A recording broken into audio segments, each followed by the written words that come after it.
Today's podcast is brought to you by Audible.com. Get a free audiobook download and 30-day free trial at www.audibletrial.com/ChiroBusinessMojo. Over 180,000 titles to choose from for your iPhone, Android, Kindle, or MP3 player. Welcome to the Chiro Business Mojo podcast, where we deconstruct the methods, marketing, and mindset of successful business people and chiropractors from around the world. And now your host, Dr. Richard Day.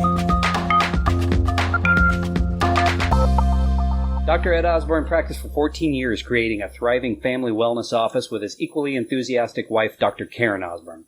He was forced to give up his dream practice after being diagnosed with severe illness and was looking for a way to bounce back and continue serving the profession he loved. He did so by creating the podcast, The Chiropractic Philanthropist, which quickly became the chiropractic profession's #1 podcast and a massive resource for doctors.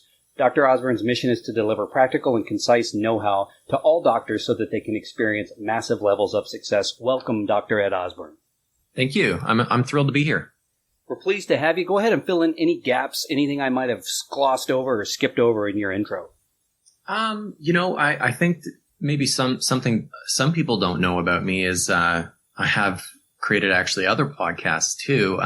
One which is launching this week, and it's the Laptop Lifestyle Podcast, which will have like 5, 6, 7-figure online entrepreneurs who will be featured on that podcast too. So yeah, podcasting is my thing. I love it. Other than that, I'm a dad and a husband. I got a 2-year-old who's almost 3 and a 5-year-old. So You're a busy man. I am incredibly busy. Yeah. Well, good. Let's jump right in. I want to talk to you about the Chiropractic Philanthropist. Why don't you tell us a little more about that? Well, I can give you a little bit of the backstory. I mean, the Chiropractic Philanthropist was really just an idea. Like, I started listening to podcasts, and I'm like, probably like a lot of other people who consume podcasts, I was just like, I think I could do this. And so I was in a place in my life where I was no longer able to physically be in my practice to help people any longer. And no matter how many times I tried to go back in, I would just get sick again. So I had a chronic illness. Like, I was diagnosed with severe Crohn's disease back in 2009. And through emergencies and surgery and all those different things, it just wasn't working, getting back into my physical practice. But I still wanted to be part of the chiropractic profession. And that is where the Chiropractic Philanthropist came back. It was all about giving back. I wanted to speak to, other successful, well, not even successful, just people who were established in the profession who could help inspire those who felt isolated, who were kind of in the ditch, and going and questioning. And it was really all about helping give back and just connect everyone in our profession, bring us all closer together. Well, there's a lot of coaches, if you will, out there, a lot of voices in chiropractic. What sets you apart in the Chiropractic Philanthropist apart from the rest? That's a really great question. And I don't think I have a really good answer for that. I can tell you what people have told me. So some of the feedback I get from messages from chiropractors who listen to the Philanthropist. And I think what I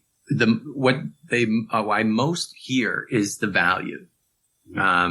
They know, and so they get value from what what the podcast presents to them and how it inspires them, every time they're like on their way to their office. Or, the other thing I think is I've been told is that, I'm a really great connector. So I just have really learned to ask a question, sit back, shut up, and just let people tell their story. And that wasn't an easy thing for me in the beginning too. So I think that's what kind of sets me aside. I don't coach chiropractors, by the way. Like, I don't like to coach chiropractors in chiropractic. That's just really not my superpower. So I actually coach coaches. So, on how to grow their business, how to connect with others as well. Well, you talk to a lot of chiropractors, and a lot of them are the superstars, and they come from a wide variety and have a lot of different takes on the profession. But in your opinion, what really separates those who are just knocking it out of the park from those who are maybe struggling, or not where they want to be? It's a difficult question to answer again, because there's people out there who we believe, like, we see the veneer of they are crushing it in practice. But what I've learned after speaking to 234 chiropractors and interviewing them is that that's not always the true picture. What we see is not always what's going on behind the scenes. So I've actually been able to pull the curtain back and see what's going on. And I know that some of those people who are seeing, and not everyone, by the way, in our profession wants to see 1,000, 1,500 patients, a week, that those practices are not actually, at the end of the day, having a lot of net profits. And there's a ton of effort and stress that can come with seeing that many people too. Yeah. So, I have found actually that some of the people who are most content in practice, that are actually crushing it and like have a great lifestyle, and they've designed their practice and their life around their practice, they help and impact so many people, have a really great, healthy practice. So, maybe they're seeing 300-400 visits, and they are so extremely lean. They understand the business of chiropractic and what that major number that you should be measuring, which is net profits at the end of the day. Yeah, I couldn't agree more. In my experience in talking with folks and just friends who are chiropractors, you can't, it's true of any business. You can't look at the gross. You've got to look at the net. And there are some people with a lot of overhead. And at the end of the day, they are working a lot harder than they are smart. But you wouldn't know it from the outside, from the big numbers. Yes.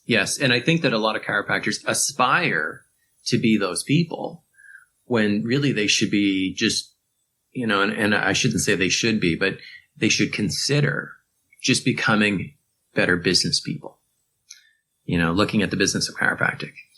So we talked about the common area of what we're seeing of sort of, not running a lean practice. Is there anything else you're seeing out there that's getting in the way of people being successful? I think there's, certainly a lot of missed components of marketing. Like chiropractors are missing a lot of opportunities when it comes to, or they're doing it improperly. Like they're making, I always call it premature offers. Like they're offering, maybe they have some really good content. For example, they're putting posts consistently out there on Facebook. They're getting a little bit of engagement, but then they're turning around and they're actually putting on, their phone number, or they're doing something that actually just can actually switch off the flow of people into their practice. So I would say that there's missed opportunities in social media. There's missed opportunities in how chiropractors are marketing today, that they're just not looking at, that could be really funneling. And I just use that word, funneling more people and attracting more people into their practice so they can actually impact more lives. So when a chiropractor is measuring their performance, are there certain key performance indicators that you place higher value on than others? It always comes back to at the end of the day, are you actually, I always ask there's always two major questions I ask clients. And again, I'm kind of removed now from practice because I'm not in there anymore. Mm-hmm. So the two things I ask are, what do you want? So what do you want your life to actually look like? And how do you design your business to provide that lifestyle that you want? And the other question is, are you actually making money at the end of the day? So those are the two major factors that I always ask, like questions I give clients.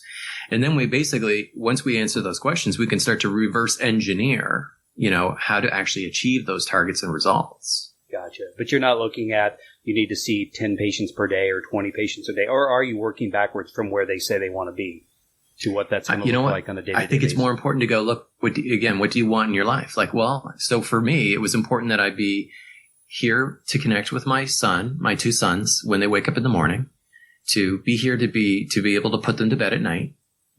And so and also to be able to take care of my own health, my physical health. So I could show up at 11 out of 10 for clients, or, when I was in practice, for patients. Mm-hmm. So I would design my business around that. And then, so once I had that blueprint, right, then I would also look at, okay, at the end of the month, how much is it that I need to actually generate in my practice? Like, what is the number, the dollar sign mm-hmm. that I need to actually, create at the end of the month that would give me and provide me the lifestyle that I would be happy with? I call it a money map, and I teach this to clients too, is basically at the end of the, you look at, okay, what is your reoccurring income each week? Mm-hmm. Put that number at the end of the week. What is the gap between that number, the total at the end of the month, and the number of reoccurring income. So you know exactly what it is, that target that you need to take out for the month. Then I go, okay, well, what do I need to do to actually obtain that additional number, like to bring that new income in? And often when we talk about new income, when we're in our practice, our brick and mortar, we're talking really about new patient attraction, aren't we? So, and conversion. So, then I would just go look, and hopefully everyone here knows exactly what the value of a new patient, lifetime value of a new patient is. Mm-hmm. And, so then I was really just like, what do I need to do? How many people do I need to ask for referrals? How many people do I need to connect with? What events do I need to create to get that actual number at the end of the month? And that's really how I ran my business, month by month. And then, of course, by the end of the year too. So I would break it down from 12 months to 6 months to 90 days. And then I would go to weekly, and then I would go to, just targets like each month, each week, and just take them out like a sniper. Well, let's talk a little bit about social media. I know we talked about that a little already. It seems like there's a new social media platform coming along every day. But Facebook, of course, has been around a while. There's Twitter, Instagram. What are some of the things that chiropractors should be doing, if they aren't doing, to engage their clientele through social media? I think, engagement's important, but I think the first question is, where are your ideal patients? Where are your ideal clients hanging out? So I'm not going to Snapchat, by the way. Like, I don't use Snapchat, and maybe I will at some point. I just know there's not a lot of chiropractors who are basically the people who are consuming my content and, becoming clients with me. I don't do that because it's basically time and effort in a space where it's a younger demographic. Mm-hmm. So I would say, know who your ideal patient is. Be very specific on that avatar. And then from there, you can use that as a litmus to go, okay, now where does that person hang out? And I would suggest that for most of us, it's going to be Facebook and it's going to be LinkedIn would be another one. Instagram, yes and no. I mean, it's inexpensive. But those would be the three areas I would be focusing in. And I would also want to say that, and those have been around for a while. And I would say also that, when you are posting, say to Facebook, to go back to your question, when you're posting to Facebook, I would be looking at doing things such as video, which gets a much higher engagement than, say, doing like a picture, a post, or a meme, or any of those types of things. Well, how do you go about creating a brand, or how would you recommend a chiropractor go about creating a brand, or should they? Now, do you mean a brand for their office then specifically? Yeah, a brand for their office, a logo, a look and feel. I've come across a lot of chiropractors. I think we all have in our experience, and the spine seems to be part of it. There's a lot of different takes on it. My question is more centered around, I've heard people be advised, hey, it doesn't matter. Coke and Pepsi are a big deal. They have international, a Nike appeal, but you're just in your local town and it's not so big. I personally disagree with that. I think we should take steps to really establish a look and feel and create a patient experience for our end user, which is the patients. What is your opinion of the best way we should go about that? Or do you agree with that? I do agree with it. I mean, I think your brand is a reflection of you. And it can be a reflection of your service, right? I mean, it's something it's one of those first things that people will see. So let's say, for example, if you have your logo or branding on your website, which I hope everyone does, the bounce rate. So when someone goes into your website and out is like 0.7 seconds. Like, you have very little time to engage. And again, in this world of distraction that we have, I mean, just going to Facebook for distraction these days. Right. And so you got to capture attention right away. So I would consider colors. You can go online. You can actually do some research on the psychology of different colors, of, what colors inspire trust, what colors inspire, things like positivity and inspiration. And then just make it true to your personality. I call it marketing your personality. So, a lot of my branding, for example, in my business, my online business, it's cooler colors. I never use more than, say, 3 different colors that are cohesive together. And they're always ones that inspire trust, when it comes to, and which I would recommend a lot of chiropractors do. And I always test my brand. So I test and I validate. So like if I ever want to launch something new, like even down to a webinar, I always put it out there for people to give me feedback. So if you have people out there that can help you and go, hey, which do you prefer? Is it this one or that one? Which do you like and why? Ask questions. And I think that's the best way to get a brand, to build your brand. And then also one last tip is don't rush the process. So when you pick something, check it, put it on the back burner for a week, come back to it, look at it again, and it'll, you'll eventually have a solid idea as to which one is the right one. Yeah, boy. Yeah, I think the last thing you want to do is get excited about something and then, get your letterhead and sign made. And 10 years later, you've lived with something you really weren't crazy about. Definitely take some time. Yeah. Well, this podcast is all about providing some actionable content for our listeners. So if you were a new doc, what single piece of advice or some action steps would you tell that person to focus on? I would start a podcast. Yeah. Like that might be surprising to hear. Mm-hmm. Like, I mean, if we're really talking, so I'm not going to say, hey, work on your scripts or on your conversions. I mean, it's really going to be all about new patient attraction. I mean, certainly all of those different avenues of those multiple pillars of marketing, like go out and do screenings, go out and do talks. Mm-hmm. Those are practice builders. Ask for referrals on a consistent basis. I always every day I would ask for 3 referrals. Mm-hmm. Build out your marketing calendar, all those things that we talk about and every other practice management coach is going to tell you. But the one thing they're not going to tell you is to actually create a podcast.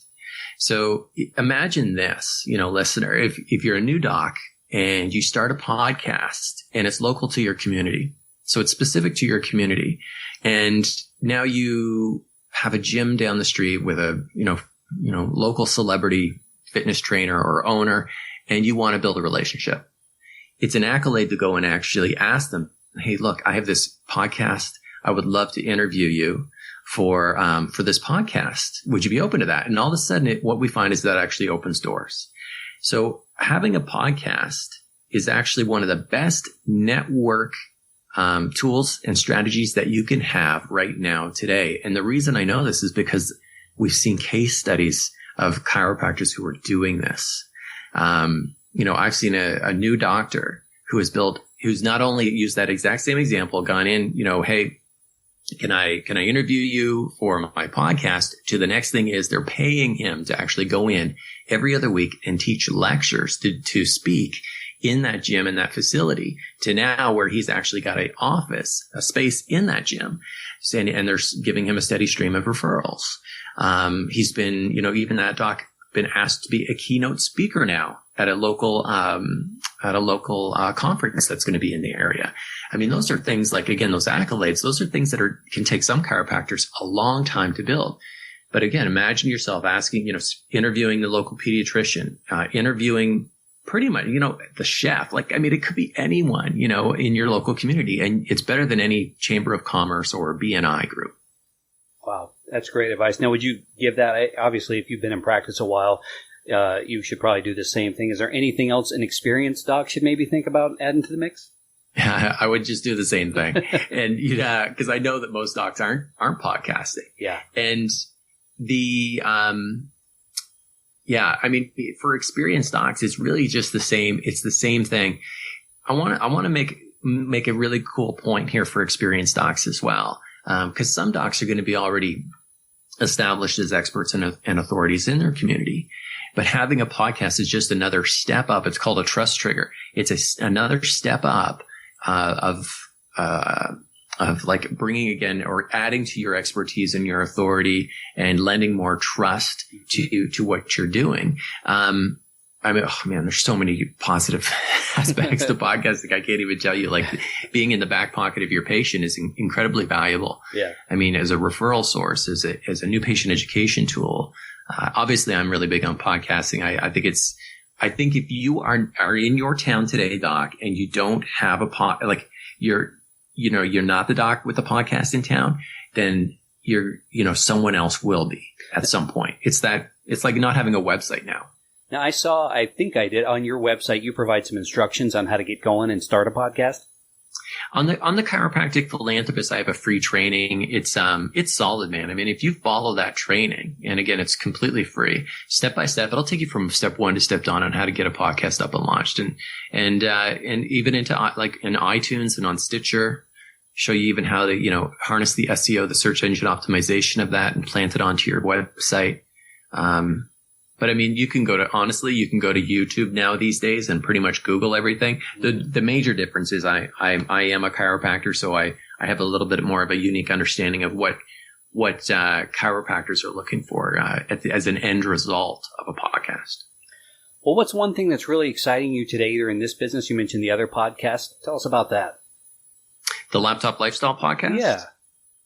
Well, this is a podcast that really, the purpose and why I created it, and I probably shouldn't say this, but I created it to support chiropractors who were looking at going into like creating online businesses. Mm-hmm. And I call it filling the gap. So a lot of chiropractors are out there today. I'm not talking about the young ones who are building their practice, because this may not be a fit for them.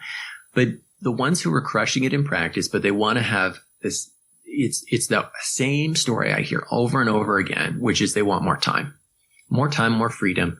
Again, and it's really, again, that chiropractors, we're often the catalyzing agent in our practice. Like, I mean, if we're not there, right, there's a loss of revenue. Right. Like if we're not adjusting. So what we're doing now is like I have over 70 chiropractors in a program called the Chiropractors Laptop Lifestyle. And these are all chiropractors who are launching profitable online businesses and, reaping the rewards and benefits of having, money coming in or flowing in and smoothing out their income each month so that they can step away and not have to be concerned about, hey, doing the new patient hustle. Where's the next new? So the Laptop Lifestyle podcast is all about supporting these people in this program. However, it's going to be bigger than that. I can see it. I mean, we have people like Sean Stevenson, Marcy Locke, Grant Cardone has been on this podcast, and it'll be launching in the next, hopefully the next 2 days, in the next 48 hours from when we're talking right today. That's exciting. I'll definitely be checking that out. Well, let's switch gears. We're running towards the end of the interview here, and let's talk about the bigger picture, life and success. You mentioned your illness. Is that the biggest setback you've had that you've overcome? Yes and no. I mean, I think the biggest setbacks I've had have always been almost a complete failure of and loss of pretty much everything I own, like almost to the point of bankruptcy. And I've done that twice. I've had that occur twice in my 13 years in practice. One was due to basically just not really knowing when I came out of, early on, when I came out of chiropractic college, actually thinking I knew everything and not knowing anything. Mm-hmm. And the second time was when I actually lost my health. So I've had to rebuild, businesses to six-figure businesses, not just one time, but 2 times. And that resistance is what's really, really part of the secret to getting better, to getting smarter in business too, doing things differently. But, I would say that's really, what's happened for me over the last, the struggles that I've been through in the last while. What or who do you think of when you think of the word success? And why? Man, that's a great question. Because I've seen behind the curtain. I've got a really great Rolodex now, and the people I know who we see, and who are that we go and we learn from. Now, I'm not just talking about chiropractors. They're not completely congruent, and I don't think success always comes down to how much money you have in your bank account anymore. Because I've seen that doesn't really matter. I would say that, when it comes to success, I think of, believe it or not, I think of Grant Cardone. I really like Grant, and I love his messaging. I always follow him. I love his books. I think when I know that he's there for his kids, his family. I know he puts family first. I know he's very spiritual. I just interviewed him, and he talked about the spiritual aspect of business and money, which surprised the heck out of me. So when I think of success, I think of Grant. Well, you mentioned his books. Do you have a favorite book you recommend, maybe of his or someone else's? Instead, you know what? I'm going to, if it's okay, I would love to give you, like I'm a podcaster, but I'm also a consumer of podcasts. So I would love to give you like a podcast. I'm loving Ask Gary V, the Ask Gary V show. I think every day he drops, knowledge for chiropractors, like people who are in business. And that's chiropractors as well. Is this Gary Vaynerchuk? Gary Vaynerchuk. Yeah. What's the best business advice you've ever received? You are your client.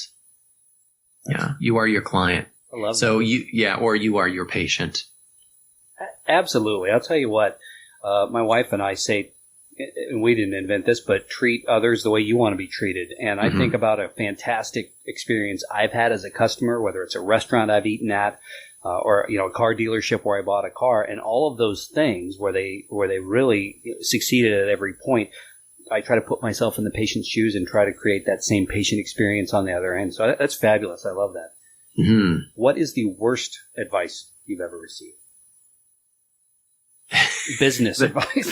Yeah, I laugh when I think of it. Is I was told once by a practice management coach to cancel my disability because chiropractors don't get sick. Right. Oh yeah. Well, that's a good one there. I wonder where I didn't take that advice. Thank goodness. Good.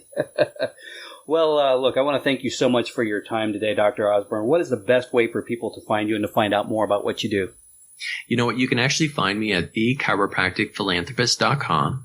And there's that free training. You can jump in on that if you'd like to, or for any of the listeners. If you want to check out the new podcast, which is launching, and learn from these 6, 7, 8-figure online entrepreneurs for inspiration, it's the laptoplifestylepodcast.com.